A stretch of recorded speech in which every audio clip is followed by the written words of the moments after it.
Today on the Whatsoever Thing show, we have a special guest interview with our very own Men's Ministries director, Gator Fort. Gator shares his testimony, where he got the nickname Gator, and about how he died twice at the age of 49.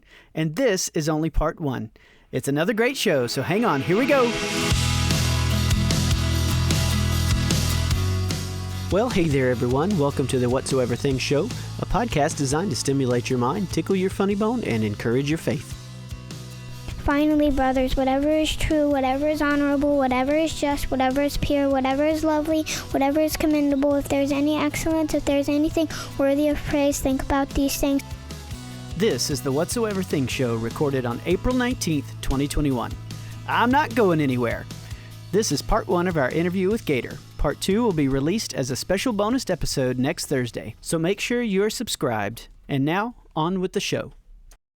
On today's show, we have Mr. Gator Fort, leader of the honor-bound men's ministry here at Oxford Assembly of God. Welcome, Gator. Thanks for having me here tonight. All right. So, just quick background. We discussed in our missions episode that the men's ministry, and here the men in this group reach out in many different directions in the community. Some men help with maintenance areas for our widows and disabled. Others who go out in times of disaster. The honor-bound men's ministry provides extra manpower around the church grounds when needed. The main missions of the honor-bound men's ministry is Light for the Lost, and you meet on the second Saturday of the month for breakfast in the fellowship hall, and are always in need of a few but many good men. This is interrogation. Do you deny it? I don't deny any of that. This is all allegedly. Your meeting on the second Saturday of the month is breakfast with lots of bacon, eggs, pancake, devotional. And I'm not sure who's making that bacon, but boy, they do a daggum good job. I just want to say you do a good job, Thomas. Now, we like to do the second Saturday of every month it doesn't ever matter what the date is. It's always the second Saturday because we're men. And the second Saturday is easier to remember. Okay, so that's the way we keep it like that. We try to keep it simple. And we do two things there. Well, actually, we do more than that. The guys in the kitchen, there's 5 of us or 6 of us. And we come in there and we have a good time. And we fellowship with one another and cut the fool a little bit. And that's what it's all about. It is. It's a camaraderie, just being with your brothers, man. Mm-hmm. You know, and if we've had times in there when we've had to stop and pray for somebody, you know, because they were having, something going on and not feeling good. Or I forget, one of the guys walked in with a backache. It was Mark Brown.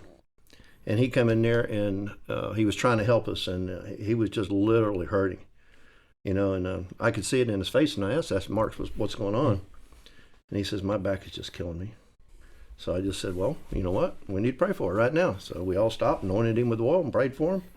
And about 10 minutes later, he says, I ain't hurting anymore. Awesome. And I said, that's the God that we serve. Mm-hmm. And God's faithful. God is good. And this men's group it means a lot to me. I like these, like Thomas. I got Thomas. Thomas is one of our younger men that comes in there, and he helps me with cooking the bacon and stuff, and he comes to my Thursday night Bible study. And Josh comes to Thursday night Bible study. And God is, over the years, I started this discipleship Bible study / thing was co-ed, because the church I used to go to, people come in from off the street that don't know anything about God, and you bring them in and they hear the Word of God, and the Holy Spirit moves upon them, and they get saved. And they give their life to Christ. What do you do with them? Right. Discipleship is... God disciple them up. Somebody has to disciple them up. And if somebody doesn't step up to the plate and take those folks and pay attention to them and love on them and teach them, they're lost. It won't be but just a few weeks and they're gone back out to what they were doing before. I've watched it many, many times. Even with the discipleship program, they still go back out to the world. So it's a very hard fight. Mm-hmm. And I appreciate this down here with the guys. I really love these guys. I'm from the bottom of my heart. I love these guys, each and every one of them. And so you not only lead the men's ministry via the second Saturday of the month, but you also have a Thursday night discipleship Bible study with men? Well, I like to call it discipleship now. Well, Yes, I have. We've got 9 men come into my house every Thursday night. My wife and I cook them a full meal. We sit around and have fun at the table, and then get everything picked up, and we go have a Bible study for about an hour and a half. Wow. So, and then after that, we have some dessert. But the whole time, we're fellowshipping, and I'm doing my best to teach them. We're usually doing our best to derail him, but we come for the food because, my God, that food's good. But after doing this, I've done it 11 years in my house every Thursday night, and we only miss Thanksgiving and maybe Christmas. Other than that, it's every Thursday night, so it's continuous. And I tell these guys, when you come to the class, I'll only ask one thing of you: to be devoted, because me and my wife cook. I'm not going to get in my freezer and pull out a whole bunch of food and cook it all up and not have anybody show up. and they cook. Yeah, we do. It ain't And just- we do that special for y'all. It ain't like a box of pizza on the table. That's right. It's real It's food. ribs or some serious Deer chili. My wife likes to pick the bone with you about the chili. Oh, man. Just 'cause the aromas at the house when I get home is Yeah. not good, but that chili's good. But it's something that we do to show our love for these guys. And the old saying, feed them and they'll come. So the better the food is, the more they come.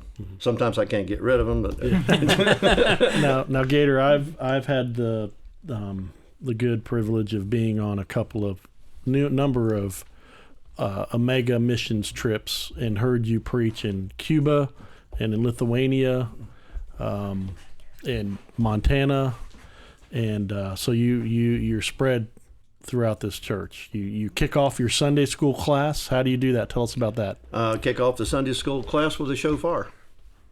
We open in prayer. Sister Jeannie opens up. Sometimes she asks me to open for her in prayer. Sometimes I do. Sometimes she does it herself or asks somebody else to. But we always have the shofar. And everybody says, well, why the shofar? I said, well, the shofar has very many different meanings to it. And if you look back in the Bible, number one, it's called to worship. Back in the old days, they didn't, have a bell or anything. So the priest would go out onto the balcony of the church and he'd blow it, let everybody know, hey, it's time to come to church. And it's also to usher in the presence of God. It just gets the spirit invited in. And also, if you look back in the Bible, you will see that when the Israelites fought battles, guess who was in the front lines? The shofar blowers. Because whenever they blew the shofar, it would instill fear into the enemy's very soul, because they knew the children of God was coming. Awesome. And the children of God had the reputation, if the children of God coming, you're going to lose. Sometimes they just turn and run. But it was always the shofar's job to do that to them. It gives me chills every time I blow the shofar. It excites me deep down inside. The folks in the Sunday school class, they love the shofar because we're ushering in the presence of God.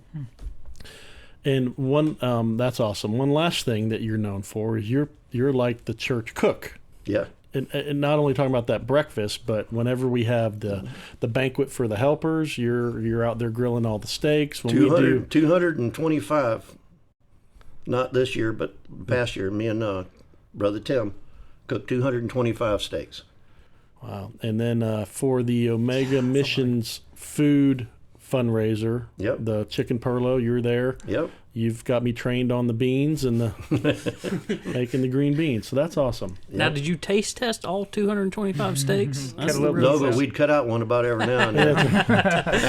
Actually, when the pastor buys that, he buys the whole sirloin, and they hand cut them, and then they marinate them overnight. And on the end of your sirloin, there's always what they call the cook's cut.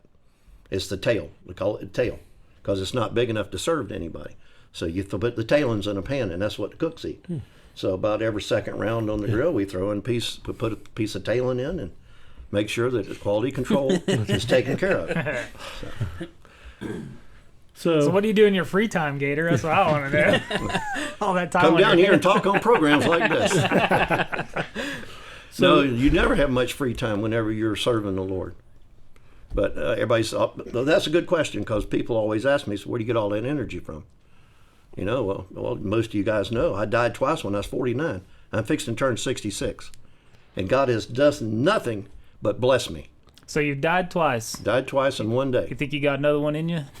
I got one more. I'm just kidding. I'm just picking. I got one more. This is going to be the big one. Got one in us. That's good. I'm coming, Elizabeth. All right. It's the big one. We need to go back to that. Let's go all the way back to All right. that story. All right. You guys asked me. You wanted to know a little bit about me. I want to know it all, but don't. Yeah.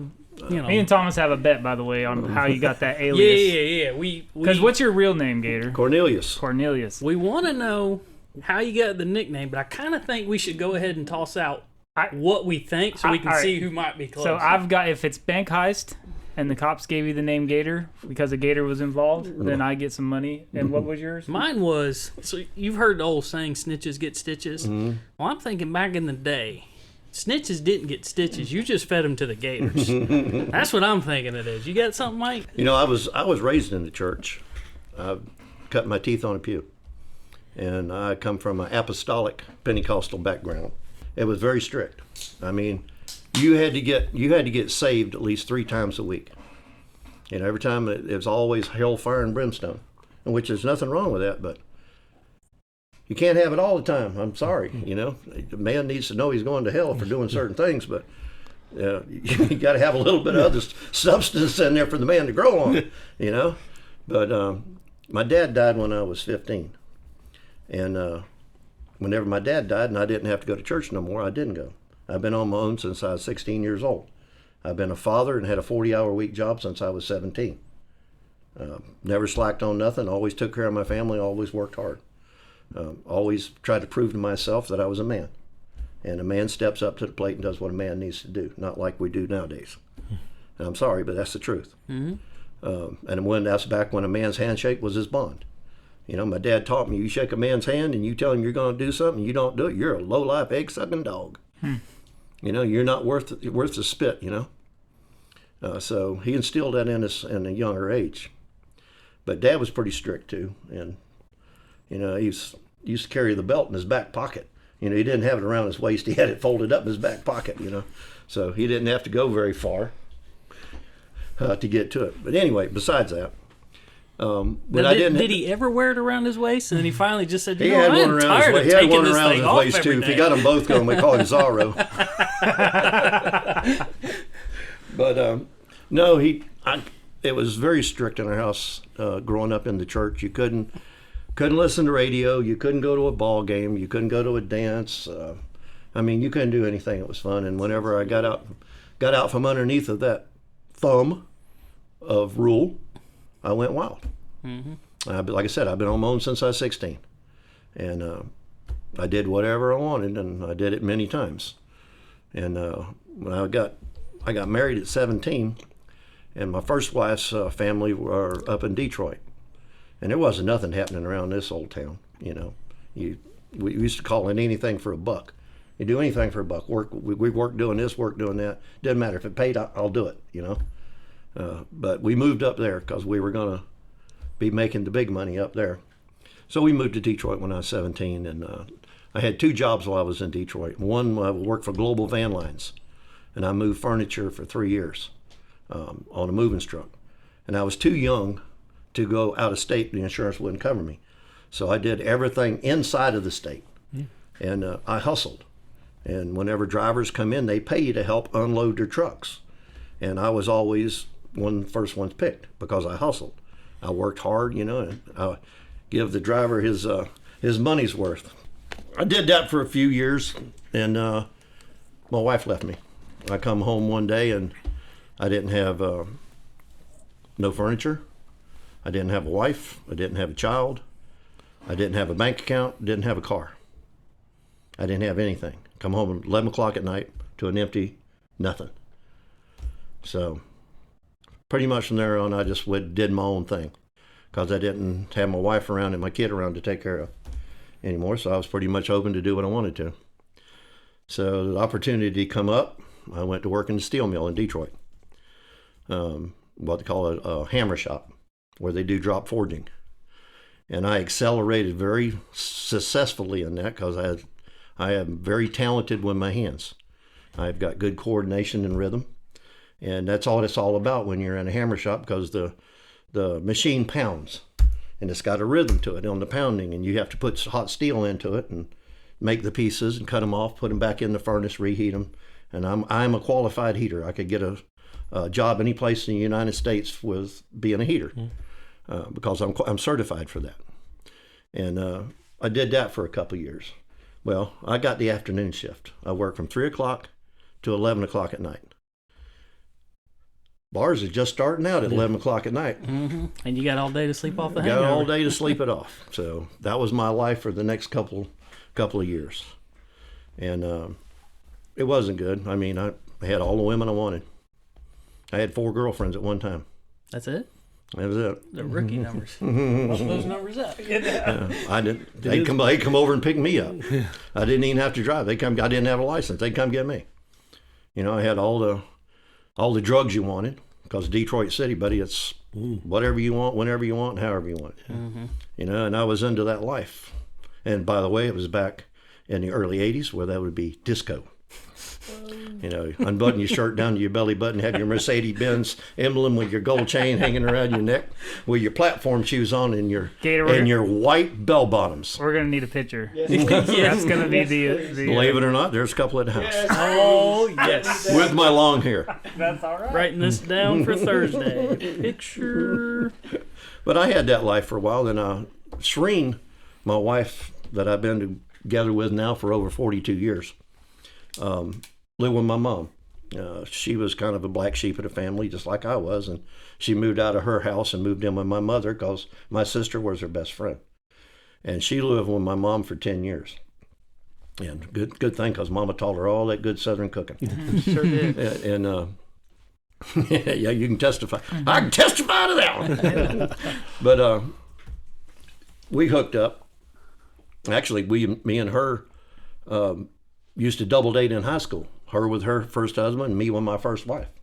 So we spent a lot of time together on double dates and stuff, you know, because her first husband was my best friend at that time. And everybody parted. You know, everybody went their different ways in life. And she wouldn't have nothing to do with me back then, but found a liking in me, let's just go to say, later on. And we got together, and I moved her up to Detroit. I drove her 67 Chevy Impala from here all the way to Detroit with all her stuff in it. Before she come up, I would, when I was dating her, I'd fly to Florida every weekend, because I had a buddy that's had a connection with Delta Airlines. I could go round trip, Champagne flight from Detroit City to Orlando for $80 round trip. Wow! So I did it every weekend. Mm-hmm. The money was good when I was up there. I was making $14.75 an hour back in 1980. Yeah. And that was big money. I had a condominium of my own. You know, I had a good life going on. And Shreen moved back up with me and put up with me. Let's just say put up with me and my ways. And she looked at me one day and she says, why are we here? I said, I don't know. That's where I live. Most of the time when my wife asks me a question, the answer is, I don't know. But she says, all of our family's back in Florida, yours and mine. She says, I want to go home. She says, I am going home. I would like for you to come with me. So we took our 1971 Volkswagen Beetle, loaded it up to the hilt with me and her, my oldest son, Sean, a dog, 2 cats, and my brother-in-law. We're going to need a picture, Gator. I got one of that one. And when I was in high school, a much smaller version of myself, I rode in the back seat of a Volkswagen Beetle. Mm-hmm. I don't see, wow. Mm-hmm. It was packed. It was packed to the hilt. Thing was, we left in the middle of the night, and it was probably one of the worst snowstorms they'd had in a while. In a Beetle. And I-75, it was snowing so hard they couldn't keep it clean, and it was getting potholes. And it was just like pop, pop, pop, pop, pop, pop, pop, pop, pop, you know, all the way down. You know, it was a miserable trip. Picturing that Beetle. Well, we made it. We made it back down here. And you asked me about my name. When I went to work in the steel mill, you had to have a uniform. And on the uniform, my name's Cornelius. Cornelius doesn't fit. So I wasn't around. My nickname is Neil with my family, short for Cornelius. Well, nobody asked me. So I'm a Florida boy. So they put Gator since I was a Florida boy on my uniform. Oh, man. And for the next few years, I got called Gator. Dang it. I thought for sure you had to run in with the Florida. Even when I got back down here to Florida, my buddies up north thought that was the coolest thing in the world. We got us a stop in Florida now. And they'd come down, this one come down 1 month, another one a month, and, they come hang out with the Gator. Hang out with the Gator. Yeah. And we did all the same stuff. I was into drugs and alcohol. I had to give up the women. Had to cut it down to a woman. So, but anyway, we lived like that for a while, and I guess I was 39 years old, and I started having problems. Started having palpitations of the heart, where your heart would just take off and race. And the only time it did is when I smoked dope. Any other time I was fine. If I smoked a joint, it'd take off. So I had to quit that. And when I turned 40, the Lord kept pulling at me. I've been anointed since I was 13 years old. I knew better. And I always had that saying in your mind that I've got time. I've got time. Mm-hmm. And and the Holy Spirit just kept pulling at me. And I told my wife, I says, I'm going to church. She says, okay. So I grew up with my mom and dad going to, when they quit the Apostolic Church, I had a 90-year-old or a 90-pound West Virginia white-haired preacher. The man, he was one of them pew preachers. He get on top of them pews, and we better look out, because he was going to bring it. He was going to bring it, and he was good at it. And I grew up under that. And we used to do home church, go to his house on Sunday night and have church. And I grew up that way mostly, and I left that, and then the Holy Spirit just kept pulling at me. And when I told her, I said, I'm going to go back. But Mama's still going to church over there at his house when I decided to go back, and that had been for many years. And I told her, I said, I'm going to go to church, Mom. So I started going to church at the home church with him, and at 40 years old, I rededicated my life to the Lord. Okay. And was working on getting straightened up, and I quit smoking my cigarettes, I quit smoking my dope, I quit drinking, and I quit swearing all at one time. Wow. My wife almost killed me. She would beg me, will you please do something? Go back to the dope, do something. You're driving me crazy. But I didn't. I held fast. I actually went to church for 5 years without her. I did 5 years. I was about 45, and it was kind of getting to drag, go to church by yourself and everything, but I still went. And, Satan never quits messing with you. The temptation of the world is always there. I don't care who you are or where you are. He never gives up trying to aggravate you. He never gives up trying to taunt you to get you back from where you've come from. And I fought for the next 4 years. And I was 49, and I just kind of fallen back a little bit. I didn't getting back to smoking dope or cigarettes or anything, but I would peek at pornography a little bit, just little things, look, little smut magazine every now and then, it don't hurt nothing. My old saying used to be, no matter where a man gets his appetite, as long as he comes home to eat. Mm-hmm. That was my philosophy for many years. Okay. And at 49, and I was actually doing pretty good. I had a good job, head superintendent of a very large company around here, built $1 million homes for many years. Got to where I wasn't feeling right one afternoon, and I just finished one of our best models, and the very last thing I had to do was take care of a fire pit that we had out by the swimming pool before the parade of homes was coming the next day. And all I had to do was wrap that thing up, and I was done, Playing shine like a new penny. And I pushed a wheelbarrow load of gravel up, and I dumped it around the fire pit, and I come back down to my truck, and I didn't feel right. I started feeling fuzzy-headed and faint. And I climbed up on the back of my truck, and I sat down on the tailgate, And next thing I know, I was waking up on the ground. White as a sheet, no pain, not a bit of pain, but just really lightheaded. And called my boss up and I said, man, something, I don't feel right. Like I got bear caught. You know, I'm an old Florida boy. I know what bear caught is. You know, I've been drug out and put underneath the tree more than once, you know, till you get your senses back. But he come over there and he said, oh, you need to go to the hospital. You need to go to the hospital. I'm all right. I'm just bear caught. You know, it's 95 degrees, you know. He said, all right, get in the truck and turn on the air conditioner. So we was in there and I didn't get any better. And he kept saying, you need to go to the hospital. And I quit arguing with him. When I quit arguing, he said, you're going to the hospital. I said, okay. So we went to the hospital. After I walked in the door, in 15 minutes, I was dead. They jerked me up in the emergency room and started paddling me. They hit me 7 times with the paddles in the room just to get me back. Wow. And I come back and they shipped me up to the operating room. And then I got up there and I remember dying. I really do. It was just like fainting. That's all it felt like. No pain of any kind. I just fainted. Everybody says, well, did you have an out-of-body experience? No, I didn't. I didn't see no lights. I didn't see people calling for me. You know, I didn't see no angels coming to get me, to carry me off to heaven. Or somebody else to carry me down someplace else. Is that because that wasn't where you that were was in there headed? at that time. You know, I've learned better. I don't like that 50-50 thing anymore, you know. I like to know where I'm going, you know what I mean? I want to be on the first train ticket up there, you know. Okay, so I did, I remember a little gal was on top of me with a bag, and she was bagging me while I was on the operating table. When I come back, I pushed her off of me. Literally pushed her back 2 or 3 steps off of me. And everybody started hollering, he's back, he's back, he's back. And I looked up and I said, I ain't going anywheres. You know, that's exactly what I said. My wife was at the end of the bed.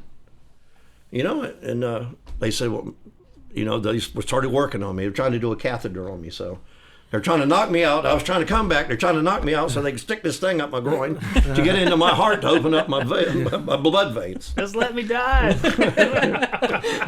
So it wasn't too long after that, I died again.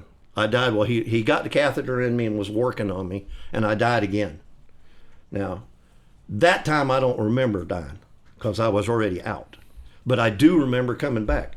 And that same pretty little nurse was there, and I knocked her off of me again. So that's 2 times. And one afternoon, I slugged a nurse. Excuse me, ma'am, I am married. So I remember coming back, and they said the same thing as soon as I come back to consciousness. He's back, he's back. And I looked at him, I said, I'm not going anywhere. And my wife was into the bed, and I winked at her. You know, like, I ain't going anywhere. You know, I'm too dang hard-headed and mean anyway. So anyway, they got me back. And I went home. I couldn't do nothing. I was out of the loop for 10 weeks. Got 3 stents put in me. Actually, I only had 1 stent put in me at that time, just 1, because I had 100% blockage in the rear of my heart. No blood. One of my best friends was with my wife, you know, holding her hand when all this is going on, and they could literally see what was going on. And whenever he put that stent in my artery, the blood just went whoosh, right on through it, you know. And he only could only do 1 on me. So I went home, and about 2 weeks later, I started having some problems. I started having heaviness on my chest again, hard breathing. Didn't feel right. So they said, you're going back to the doctor, boy. So back up to the hospital we went. And I laid in there for about 3 days. They had monitors on me and all this stuff. And you know doctors shop while they're in the hospital? You know that? Yeah, they go from room to room shopping for new patients. And this cardiologist, a rather good one, come into my room while I was there. And I was laying there in my monitor and everything, bored to death. And introduced himself and told him who I was and looked at my chart and said, what are you in here for? I said, well, blah, blah, blah, blah. You know, told him the whole story, back in here, blah, blah, blah. You know, well, what'd they do for you? I said, nothing. I've been here for 3 days and they've done nothing. He says, I'll be back in a few minutes. So he took off out of the room and he went and found Dr. Hahn, which he was the head of the cardiology department up at Monroe. Excellent. My best friend. Dr. Hahn. And Dr. Hahn come in, And he looked at me, he says, you having problems? He hadn't seen me since I've been in the hospital. I said, yes, sir, heaviness, blah, blah, blah. He says, looked at his watch, and he says, I'm going on vacation in 4 hours. I'll see you in the operating room in 30 minutes. I was like, okay. So, yep.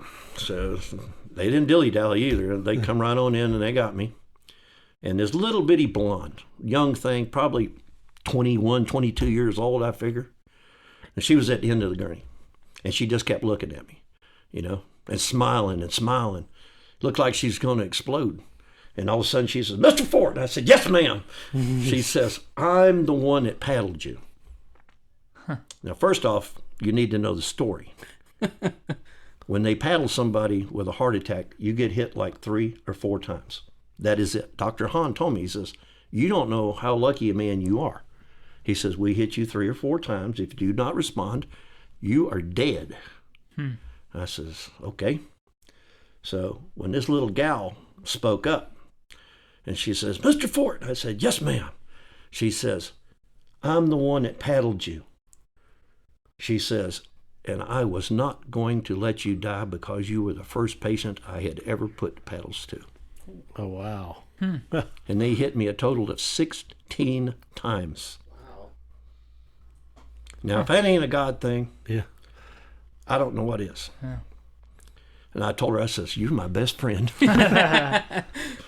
But they got me straightened out. I got my life straightened back out, and I got back in church. And actually, my painter that painted for me for over 20 years was a Pentecostal preacher. And he begged me for 20 years to come to church. I was like, yeah, all right. But anyway, I went up there to church. My wife wasn't thrilled about it because when I decided to go back to church, I picked the church. And she wanted to do like, well, we'll go to your church and we'll go, because she's Baptist, was raised Baptist.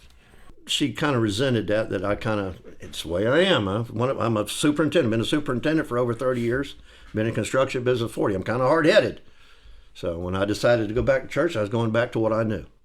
And I knew God in the Pentecostal church.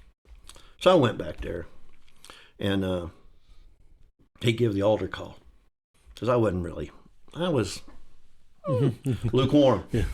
Lukewarm. Don't get lukewarm. I'm telling you, don't get lukewarm. It's not a good place to be. That's where it's 50-50. He could just spit you or keep you in. You don't know which way you're going. That's right.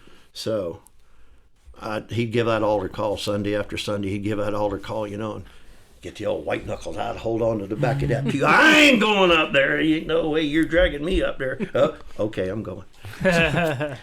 So I went up there one day, and I rededicated my life again to the Lord. And that's when I decided to knuckle down and do what I was supposed to. So. What year was that? Oh, let's see. I'm going to be 66 this year, and I was 50. So it's almost 16 years ago. So I've been behaving myself the best that I can for the past 16 years. In the past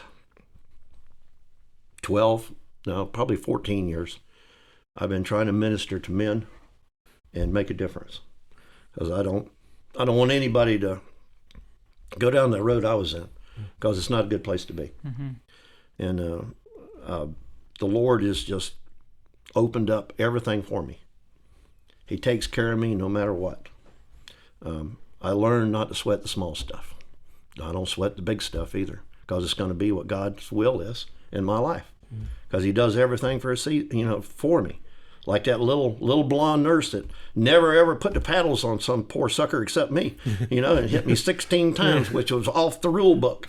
There was no way she was supposed to hit me that many times. I could see her now, clear, bam, and me jump up about 3 inches off the table, But I wasn't. But God has been good to me that way. God has opened so many doors for me. He takes care of my work. He provides work for me. I never, back in 2008 when everything crashed, I had to go back on my tools. I was head superintendent of a very large company for 11 years. I won the Parade of Homes in Marion County 4 times, top end, $1 million+ homes. So I've got the plaques, not to toot my horn or anything, but that's how God has taken care of me. And I had to go back on my tools again. I never, ever picked up the telephone one time for a job. I remember that. The work come in every week as needed. And I was making money. I wasn't making a killing. I was making a living. And God was providing. I was working and doing my thing. And I'd bring my paycheck home and I give it to my wife. She says, well, this is great, but it's not enough. And she kept saying that and kept saying that. But every month, every bill got paid, even when I didn't make enough money to cover the bills. Now, you can sit there and you go, oh, that's full of, that is God's honest truth. She says, I don't know how we did it, but we paid the bills this month. You didn't make enough money to cover the bills this month, but there was enough money in the bank to cover the bills. And we did that for a couple of years. So God has been good to me. And by the way, you still fed us on Thursday nights. That's right. Somehow. I fed you on Thursday nights. I remember. And I remember we tried to pitch in and you wouldn't let us. No. Yeah, because Andre, I miss that rascal so much. Andre we used to call him E.F. Hutton. Andre never said anything. You get a grunt out of him every now and then, But if Andre, you hit something other and Andre spoke, everybody's like, oh, Andre's talking. Andre's talking, hush. And Andre would put it onto you, what he thought. And it was always what God's word was, And I knew it was Andre because I'd be out there studying. And you guys know I get up at 5 o'clock in the morning. I go spend an hour and a half with the Lord every morning. Then I go to work. And I was doing that irregardless if I had plenty of work. If I didn't have no work, I still did it. And I still love the Lord. I loved the Lord then. I love the Lord now. God has taken care of me. And I'd be in there studying. I'd be having a hard time even studying. And I'd be looking through the Bible and open up a page and there'd be $100 bill in there. That's like, Andre. It's got to be Andre. But he would never admit it. You know what I mean? But, you look at that. But the thing is, I needed that $100 at that time to pay for something.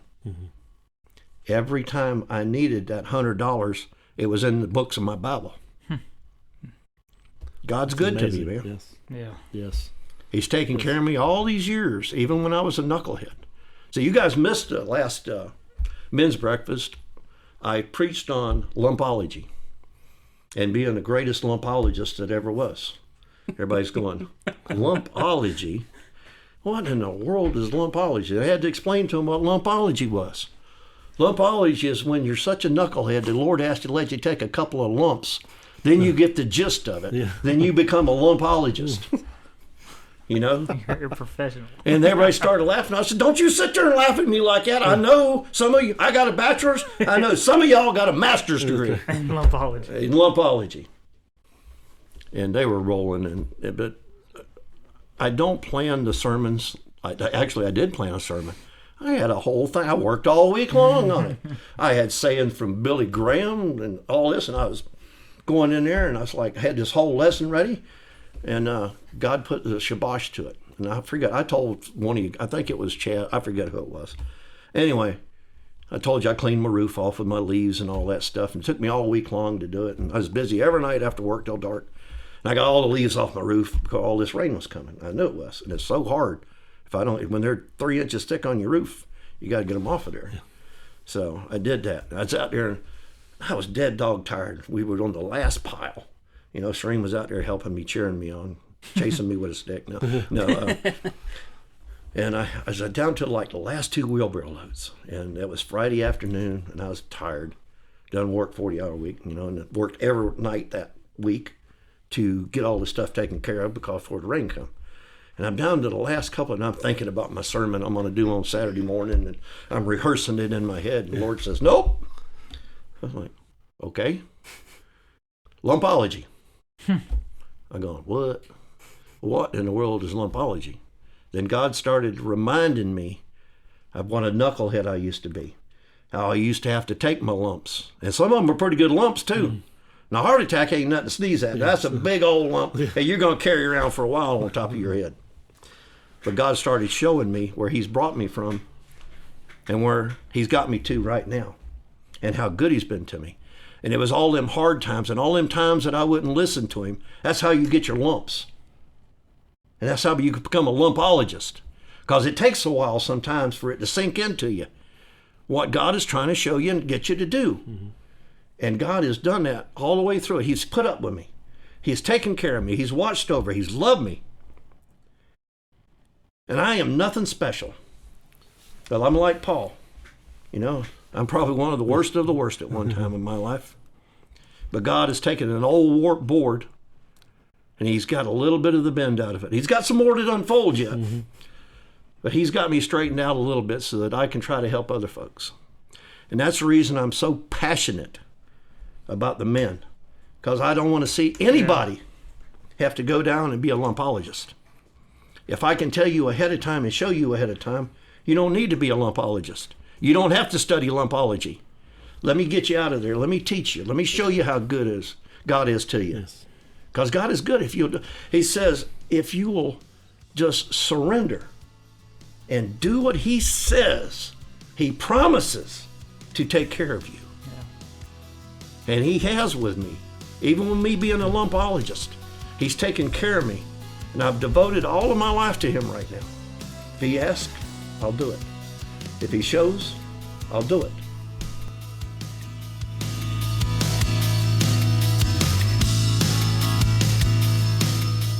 All right, y'all, we just want to thank you for listening to our podcast today.